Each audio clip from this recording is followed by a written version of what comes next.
오늘 주시는 하나님의 말씀은 시편 80편 1절부터 9절까지 말씀 보십니다. 할렐루야. 오늘 그 시편 80편 말씀은 소개하기를 아삽의 시라고 되어 있고요. 영장으로 소사님 에둣 해서 맞춘 노래 이렇게 되어 있습니다. 이것은 이 소사님 에둣이라는 말은 두 단어가 합쳐진 겁니다. 소사님이라는 뜻은요, 수선화꽃이라는 뜻입니다. 수선화꽃, 그리고 에둣이라는 말은 증거, 언약 혹은 그 약속 뭐 이런 뜻이 되는 겁니다. 그래서 소사님 에둣, 이것은 수선화 조 음률에 맞추어서 부르는 언약의 노래 이런 뜻입니다. 좀 말이 좀 어렵죠? 근데 어쨌든 그 시편에는 이러한 그 음조가 있어요. 이런 음률과 곡조가 있는데 그래도 예쁘지 않습니까? 꽃의 노래. 꽃을 생각하면 참 그 수선화 같은 꽃은 글쎄요, 수선화라고 번역을 해야 될지 백합화로 번역을 해야 될지 제가 이 성지에 가서 보질 않았기 때문에 모르겠는데 하여간 백합이라든지 수선화 같은 그런 그 아름다운 꽃이 나오고요.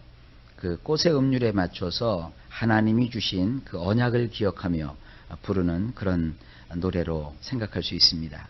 자, 그 내용을 좀 보게 되면 1절에 요셉을 양떼같이 인도하시는 이스라엘의 목자여 귀를 기울이소서, 그룹 사이에 좌정하신 자여 빛을 비추소서. 우선 원문으로 이 내용을 보면 이스라엘의 목자시여 귀를 기울이소서, 요셉을 양떼같이 이끄시는 분이시여 그룹 천사 사이에 앉아 계신 이시여 빛을 비추소서. 여기 요셉이라는 지칭이 나오죠. 요셉이라고 하는 사람은 이스라엘 사람들에게 있어서는 일종의 구원의 상징이기도 합니다. 요셉이 어떤 분입니까? 아브라함이 자식을 낳지요. 이삭이고요. 이삭이 또 자식을 낳지요. 야곱입니다. 근데 하나님께서는 야곱이라는 사람을 아주 특이한 방법으로 인도하십니다. 그를 아버지 집에 있게 하지 않고 외삼촌 라반의 집으로 하나님께서 보내십니다. 거기에는 사건이 있었죠. 야곱의 형이 에서입니다. 근데 에서와 야곱 사이에 아주 안 좋은 일이 생겼어요. 팥죽 한 그릇 때문에 에서가 장자의 그 직분을 야곱에게 넘겨버립니다. 눈에 보이지 않는 거래가 이루어진 것이죠. 물건을 사고 판 게 아니라 어떤 권리를 사고 판 거예요. 서로가요. 그것도 팥죽 한 그릇으로요.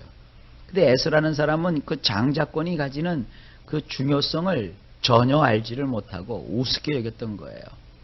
근데 그 야곱이라는 사람은 그 뭔가 그런 그 장자권이라든지 이런 것에 대한 굉장한 능력이라든지 가치를 알고 있었던 사람입니다. 그래서 형의 장자권을 샀어요. 근데 중요한 것은 하나님께서 그 장자권을 인정해 주셨다는 거예요. 그러고 난 다음에 아버지께 축복을 받아야 되는데 아버지께 축복을 받을 때 속이잖아요.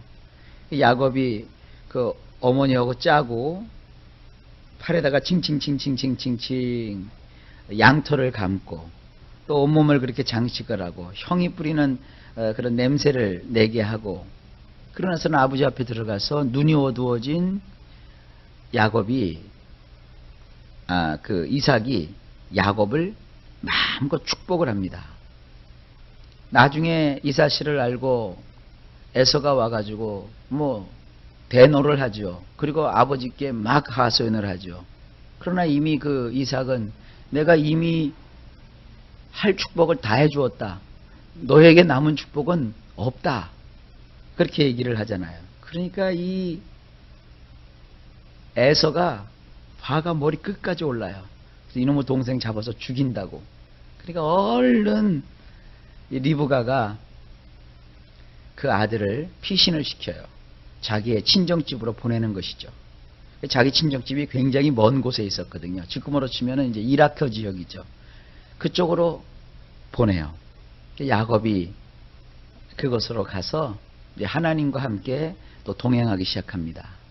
그곳에 가서 한 20년 동안 정말 진정한 사기꾼인 외삼촌 라반에게서 인생을 새롭게 그가 보기 시작을 합니다. 그곳에서 그는 계속 속고 또 속고 또 속고 또 속아요. 그러다가 20년 만에 다시 옛 땅으로 돌아와서 아버지를 배웠고 또 형과도 화해를 하는 이제 그런 아름다운 진풍경이 또 벌어지게 되죠. 우여곡절 끝에 야곱이 돌아왔는데 그 야곱에게는 이제 많은 아들들이 생겼어요. 그래서 아들들을 두었는데 그 아들들 중에서 막내가 베냐민이고 그 베냐민보다 한 단계 높은 먼저 낳은 자식이 요셉입니다. 근데 이 요셉과 그 베냐민은 야곱에게는 4명의 아내가 있었는데 그 중에서 그 라헬이라는 아내를 참 야곱이 제일 좋아했어요. 그래서 그 자기가 가장 좋아하는 아내인 라헬이 낳은 2 자식입니다. 그런데 어떤 일이 벌어져요? 그 야곱의 아들들 가운데서 가장 총명한 아이가 요셉입니다. 근데 그 요셉이 다른 배다른 형제들에게 미움을 사요. 결국은 웅덩이에 빠져서 어떻게 됩니까? 약대상들에게 팔렵니다. 약대상들에게 팔려가지고는 애굽 땅에 이제 노예로 가게 되는 거예요. 그리고 형들은 그 요셉이 죽었다고 아버지에게 이야기를 합니다. 아버지는 요셉이 가장 사랑하는 아들이었는데 그가 죽은 줄로만 알고 있었어요. 세월이 지나다 보니까 나중에 요셉은 그 애굽 땅에 가서 총리 대신이 돼요. 하나님이 그를 높여주신 것이죠. 그리고 그 때를 맞추어서 온 세상에 가뭄이 듭니다. 그래가지고는 결국 요셉이 통치하고 있는 그 애굽 땅으로 야곱과 그의 아들들이 피신을 하러 들어오게 되는 것이죠. 그럴 때 요셉이 기지를 발휘해서 고센이라는 땅에 웅기를 들게 하고 그것에 아버지와 자기 형제들이 거할 수 있도록 하고 그 고센 땅에서 이스라엘 백성들이 약 430년 동안 머물면서 70명이 그 땅으로 들어갔는데 하나님께서 그 땅에서 복을 주셔가지고 애굽이라는 막강 군대와 또 강대국의 보호 아래서 이스라엘 백성들이 약 한 450만 명 정도로 크게 불어나요. 그래서 큰 민족을 이루게 되는 그런 일이 벌어집니다. 그런데 그런 그 큰 민족을 이루기 전에 요셉이라는 사람이 이미 하나님께서 주신 것으로 인하여서 먼 미래를 내다보고 뭐라고 얘기합니까? 내가 죽거들랑 이 땅에 임시로 묻어둬도 이제 장차 하나님께서 우리를 약속하셨던 가나안 땅으로 들이실 때 나의 유고를 이 애굽 땅에 두지 말고 나의 유고를 파다가 그 가나안 땅으로 가지고 가라. 거기서 이제 묻어달라. 이제 그런 미래적인 예언을 합니다. 그건 단지 뭐 묘를 옮긴다는 뜻이 아니라 약속이지요. 비록 가나안 땅을 밟지는 않았지만 약속에 의거해서 그 가나안 땅에 내가 들어가게 될 것이다. 그러니까 이스라엘 백성들만 약속의 땅에 들어간 것이 아니라 실질적으로는 수백 년 전에 요셉도 믿음으로 가나안 땅에 들어간 자가 된 거예요. 약속이라는 말 오늘 기억하시죠? 에둡. 그래서 영원한 저 가나안 땅을 바라보고 하나님이 약속하셨던 그 땅을 바라봤던 그 요셉을 기리면서 결국 그 요셉으로 인해서 이스라엘 백성들이 민족을 이루게 된 것이고 이스라엘 백성들이 그 요셉으로 인하여서 구원의 백성으로 크게 성장하게 된 것이고 그 구원의 백성들이 결국은 훗날에 모세의 손길을 통하여 가나안 땅으로 들어갈 수 있도록 하나님께서 이끌어 주신 것이죠. 자, 여기서 우리가 얻을 수 있는 교훈이 뭐냐 하면 우리는 약속의 백성들이에요. 하나님의 약속대로 우리가 믿고 약속대로 살아가는 자들입니다. 예수 그리스도는 구약의 약속이셨어요. 그리고 예수 그리스도께서는 구약의 약속대로 이 땅에 오셨어요. 그리고 약속대로 십자가를 지시고 우리의 구원을 완성하셨어요. 우리는 오늘날 예수 그리스도께서 하늘나라에 올라가셨고 그의 성령을 보내셨기 때문에 우리는 어쩌면 이 약속의 백성들이에요. 여러분, 예수 믿는다는 것이 예수님의 초상화를 눈앞에 그려놓고 예수님 이렇게 쫓아가는 우상이 아니에요. 우리는 지금 예수님이 눈앞에 보이지 않습니다. 그러나 약속을 믿는 거예요. 기록된 하나님의 약속을 붙들고 다시 오신다고 하나님이 약속을 해주셨잖아요. 요셉이 마치 먼 미래 약 400년 뒤에 있을 그 가나안 땅에 들어갈 것을 미리 내다보고 하나님 앞에서 유언했던 것처럼 오늘날 우리도 먼 훗날 그게 언제인지 모르겠지만 주 예수 그리스도의 그 강림하심과 재림이 있음을 내다보고 오늘 하나님의 약속을 붙들고 살아가는 거예요. 그럼 하나님은 약속만 있고 아무것도 아니냐? 아니죠. 오늘날 눈에 보이지 않지만 하나님의 영이신 성령을 보내셨잖아요. 그래서 우리는 그 성령 안에서 약속을 붙들고 오늘 이 소사님 꽃의 노래를 부르며 하나님을 따라가는 거예요. 그런 의미에서 이 요셉이라는 말이 귀한 것입니다.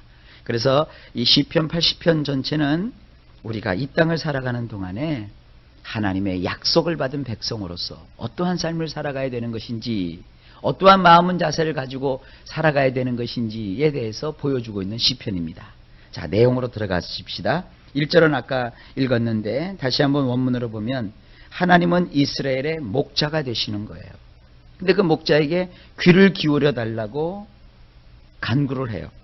요셉을 양떼같이 이끄시는 분이시요. 하나님은 여기서 요셉이라고 하는 것은 이스라엘 전체를 뜻하는 것입니다. 그들을 양떼처럼 인도하시고 하나님은 어떤 분이십니까? 그룹천사 사이에 앉아 계신 이시라 그랬어요. 이 그룹천사라고 하는 것은요, 특별히 하나님의 그 보좌를 호위하는 그 천사를 뜻합니다.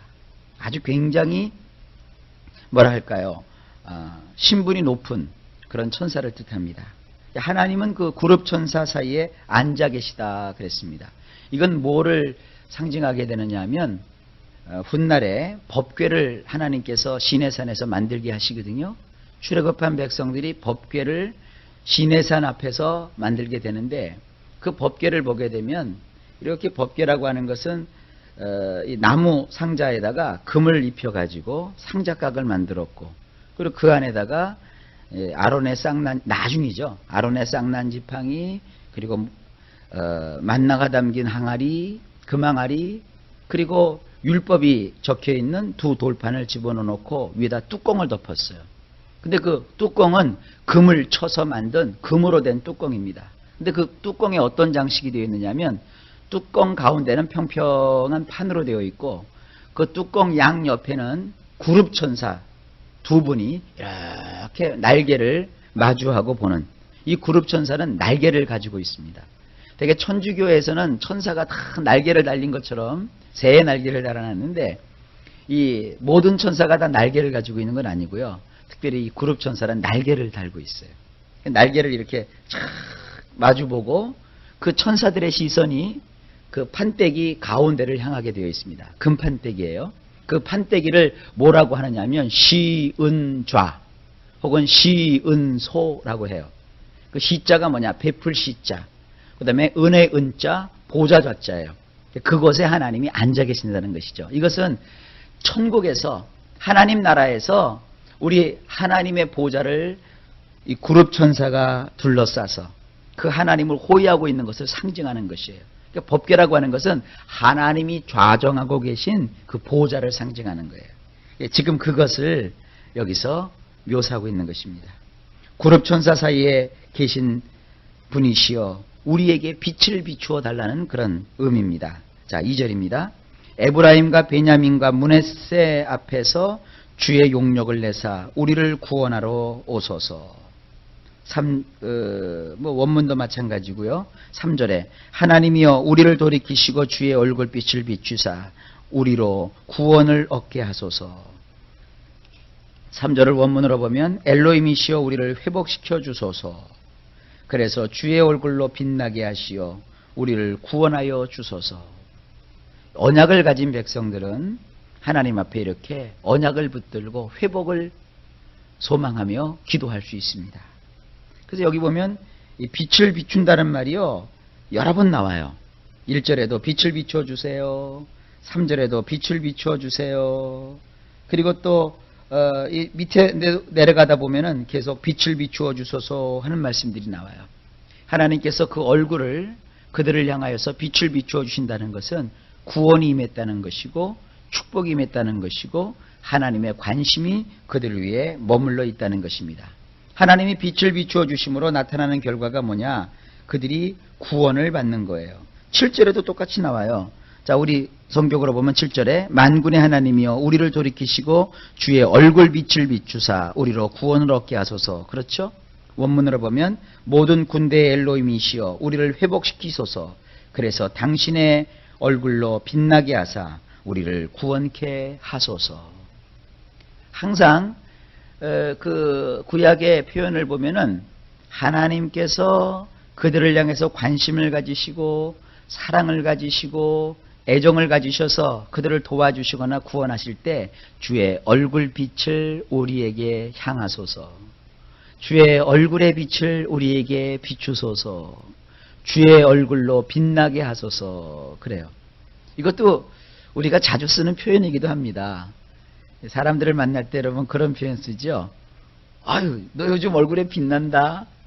얼굴이 환하네. 그런 표현 쓰잖아요. 그럴 표현은 언제 써요? 그가 아주 기분 좋은 일이 생긴 것 같이 그렇게 보일 때가 있잖아요. 얼굴이 환해지잖아요. 좋은 일이 있으면. 즉 그겁니다. 하나님께서 그동안 이스라엘을 향해서 얼굴을 칙칙하고 어둡게 하셨어요. 그들이 너무나도 범죄를 많이 하니까. 그러니까 이 시편 기자가 하나님께 가서 하나님 이제 그 얼굴빛을 환하게 우리를 향해서 비춰주세요. 우리를 건져주시고 우리를 구원해 주세요. 이제 그런 표현입니다. 자, 그 다음에 4절입니다. 만군의 하나님 여호와여 주의 백성의 기도에 대하여 어느 때까지 노하시리이까. 원문은 이렇습니다. 여호와 모든 군대의 엘로힘이시여 언제까지 당신의 백성이 기도를 듣지 않으신 채 화만 내고 계실 것입니까? 하나님이 이렇게 만약에 우리의 인생 속에 하신다면 살맛이 안 날 거예요. 하나님이 화가 나셔갖고요. 화가 안 풀리셨어요. 근데 왜 자녀들이 그러잖아요. 부모가 어느 날 자녀로 인해서 마음이 상했어요. 그래서 화가 막 머리끝까지 올라갔단 말이에요. 그랬더니 자녀가 어렸을 적에는 부모가 화를 나면 눈치를 살살 보고 피하지만 자녀가 이제 좀 크면은 와서 부모한테 막 아양을 떨고 부모를 막 기쁘게 해주려고 지금 그런다고요. 아유, 어머니 이제 얼굴 좀 피세요. 아버지 마음 좀 푸세요. 아이, 자꾸 그러지 마시고요. 그러지 마시고요. 이러면서 자꾸 뭐라 그래요. 화내지 말라고 미안하니까 와서 막 아양을 떨어요. 그럼 부모가 그럴 때는 못 이기린 척하고 다시 한번 또 웃어주시죠. 그 상황이에요. 하나님께서 이스라엘을 향하여서 막 화가 나셨어요. 그래서 막 얼굴낯을 붉히시고 막 하나님께서 분을 내셨어요. 그러니까 와가지고 아유 하나님 언제까지 기도도 듣지 않으시고 화만 내시고 계실 겁니까? 좀 푸세요. 푸세요. 좀 그러는 거예요. 그래서 5절에 뭐라고 하냐면 주께서 저희를 눈물 양식으로 먹으시며 다랑의 눈물을 마시게 하셨나이다. 자, 이걸 원문으로 보면 당신께 없어 그들에게 눈물 젖은 빵을 먹이시며 그들이 엄청난 양의 눈물을 마시게 하셨나이다. 6절 우리로 우리 이웃에게 다툼거리가 되게 하시니 우리 원수들이 서로 웃나이다. 원문으로 보면 당신께 없어 우리를 이웃과 다투게 하심으로 우리의 원수들이 자기들끼리 낄낄대르고 조롱하나이다. 7절 만군의 하나님이여 우리를 돌이키시고 주의 얼굴빛을 비추사 우리로 구원을 얻게 하소서. 이건 아까 했고요. 8절 주께서 한 포도나무를 애굽에서 가져다가 열방을 쫓아내시고 이를 심으셨나이다. 원문은 이렇습니다. 당신께 없어 포도나무를 애굽에서 가져다가 민족들을 강제로 몰아내시고 그것을 심으셨나이다. 자, 이 포도나무가 뭐예요? 이게 이스라엘입니다. 애굽의 요셉으로 인해서 애굽에 가서 그들이 고센 땅에서 번성을 했다고요. 근데 하나님께서는 이스라엘을 뭐라고 하시냐면 포도나무라고 하시는 거예요. 그러니까 애굽에 가서 포도나무가 이 묘목으로 자랄 수 있도록 하나님이 하셨다고요. 그래서 그 포도나무를 거기서 캐다가 이제 원래 그 땅에다가 하나님이 심으시는 거예요. 이스라엘이 터잡고 있을 땅은 애굽 땅이 아닙니다. 가나안 땅입니다. 애굽 땅에 그냥 두셨으면 이스라엘이 그 애굽 땅에서 여지껏도 번창했을 거예요. 그러나 그것이 아니라 하나님은 거기서 그들을 포도나무를 캐다가 옮겨 심는 것처럼 캐서 옮겨 심으셨어요. 그런데 옮겨 심으셨으면 하나님이 가꾸시고 그러셔야 되는데 이 옮겨 심은 이 포도나무가 말이죠, 제대로 안 해요. 그러니까 하나님이 화가 머리 끝까지 오르신 거예요. 그러니까 지금 이 시편 기자가 하나님께 지금 막 아양을 떠는 거예요. 하나님, 우리는 포도나무잖아요. 하나님이 애굽에서 친히 옮겨다가 이곳에 심으셨잖아요. 그러니까 너무 화만 내지 마시고요. 하나님, 좀 우리를 향해서 좀 웃어주세요. 얼굴빛을 좀 환하게 해주세요. 여러분, 이런 기도 우리가 필요해요. 어떤 사람들은요, 신앙생활을 이렇게 할 때 보면 참 답답할 때가 있어요. 뭐가 답답하냐면 뭐 이렇게 일을 하다가 좀 뜻대로 안 되고 좀 짜증스러운 일이 생기고 그러면 에이, 믿어도 소용없어, 이런 사람이 있는가 하면, 두 번째로 아이고, 하나님이 맨날 나를 향해서는 화만 내시고 나는 맨날 안 좋은 일만 막 이렇게 만나게 하시고 그러는 것 같아. 아이, 이런 사람이 있어요. 그렇게 하지 마세요. 싹 돌아서서 가지고 정말 하나님께 아양을 떠세요. 하나님이 나를 건져주셨잖아요. 하나님 내 아버지시잖아요. 그냥 자꾸 그냥 나를 향해서 그렇게 화만 내지 마시고요. 제가 좀 잘못한 게 있어도요, 하나님 좀 웃어주세요. 저의 인생 가운데 하나님 좀 웃어주세요. 이래서 자꾸 하나님의 그 따사로운 품문으로 들어가야 돼요. 자식들이 많이 있어도 그 자식들 중에서 어떤 자식이 이게 더 관심이 가느냐 이렇게 어르신들한테 물어보면 자꾸 이렇게 품으로 들어오는 자식, 품으로 자꾸 들어와서 안기는 자식이 그게 사랑스럽대요. 저는요, 아들들만 있잖아요. 근데 이렇게 남의 집 가정 보면요, 부러울 때가 있어요. 딸 가진 분들이 그렇게 부러워요. 뭐 이렇게 부럽냐면은 아들놈들은요, 이렇게 품에 안아도요, 안 안겨요. 안으려고 그러면 에이 이러고 말이죠. 이 등치도 크고 이제 키도 크고 갖고 좀 안으려고 그러면은 막 뿌리치고요. 뭐냐고 이래요. 그런데 딸 키우는 집들 보면 딸들이 막 아빠 그래갖고 품으로 퍽 안겨요. 저는 그게 그렇게 부러워요, 지금도. 그래서 꼬맹이들한테 제가 이렇게 잘해주면요, 가끔 교회에서 이 꼬맹이들이 목사님 하고 와서 이렇게 안기는 애들이 몇 명 있어요. 그럼 그렇게 이뻐요. 저도 나이가 조금씩 먹어가나 봐요. 나중에 이제 우리 자식들이 결혼해가지고 글쎄 손주 손녀 나면 그렇게 예쁘려나? 품 안으로 이렇게 쏙 들어와요. 그리고 애들들 키워봐도요, 이놈들이 평상시에도 좀 이렇게 좀 아빠한테 뭐 가까이 하고 그러면 되는데 평상시에는 전화도 안 받아요. 그래서 어쩌다가 전화가 와요. 뭐가 필요하구나. 아니나 달라요? 전화 와서 몇 마디 딱 하고는 아빠 그것 좀 해줘 이래요. 그래서 마음으로는 딸을 정말 낳았어야 되는 건데 이런 생각도 들고, 딸들은요, 그냥 나이가 들어도 늘 부모를 챙기더라고요. 그래서 저는 그 얘기를 꼭 해요. 아들 다 소용없어요. 딸이 최고예요. 얼마나 좋아요. 품고 말이죠. 바로 그렇게 하나님을 여러분 가까이 하시길 바랍니다. 하나님은 무섭고 두려운 분이시기도 하지만 우리가 그 품에 안기는 걸 그렇게 좋아하세요. 여러분, 때로 우리가 인생이기 때문에 신앙이 들쑥날쑥 할 수도 있어요. 그러나 하나님 그거 다 용서하시고 이해하십니다. 그 품 안으로 뛰어 들어가십시오. 9절입니다. 마지막. 주께서 그 앞서 준비하셨으므로 그 뿌리가 깊이 박혀서 땅에 편만하며 그랬어요. 이것도 우리 성경으로 보면은 그게 잘 안 나와 있는데 원문은 이렇게 되어 있어요. 당신께 없어 그에 앞서서 깨끗하게 청소해 놓으셨고 그것이 깊이 뿌리를 내리게 하사 그것이 땅에 가득 차게 하셨나이다. 이스라엘 백성들을 가나안 땅에 들어가 갖고는 가나안 땅에 가서 니네들이 청소해라 그러신 게 아니에요. 이스라엘 백성들이 가나안 땅에 들어오기 전에 하나님은 미리 그 가나안 땅을 깨끗하게 청소해 놓으셨어요. 그리고 그곳에 와서 포도나무가 깊이 뿌리를 내리게 하셨고 또 그 뿌리가 깊이 박혀서 그 땅에 가득하게 하나님이 해주셨습니다. 여러분, 이렇게 좋으신 하나님이세요.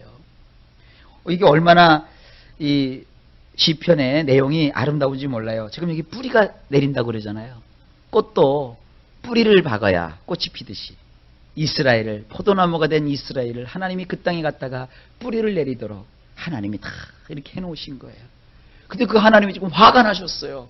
그러니 아이 하나님, 화나면 하나님 손에 줘 하고 휙 돌아서면 안 돼요. 아이고 하나님 아버지 그만 화내세요. 우리가 정말 잘못했어요. 우리가 알아요. 하나님이 친히 애굽에서 우리를 이끌어내셨어요.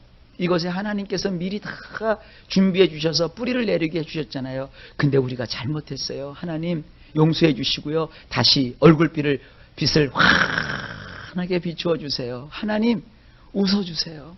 그래서 우리를 품어주세요. 지금 그런 노래입니다. 우리 인생 가운데 이렇게 하나님 앞에 여러분 잘못해서 하나님이 화내시는 일이 우선 없기를 바라고요. 혹시 하나님의 마음을 조금 상하게 해드리는 일을 하셨다면 다시 하나님 앞에 나와서 그 얼굴빛에 웃음을 드릴 수 있는 그런 인생을 사시기를 주의 이름으로 축복합니다. 오늘도 하나님께서 해같이 밝은 그 영광을 우리에게 비춰주실 것입니다. 그 하나님을 믿는 마음으로 하나님께 간절히 나오셔서 이렇게 하루를 시작했으니 우리가 하루 종일 이런 하나님의 은총을 바라보면서 무슨 일을 행하든지 승리하시고 일마다 때마다 평강의 하나님이 여러분들에게 복 주시기를 간절히 예수님의 이름으로 축복합니다.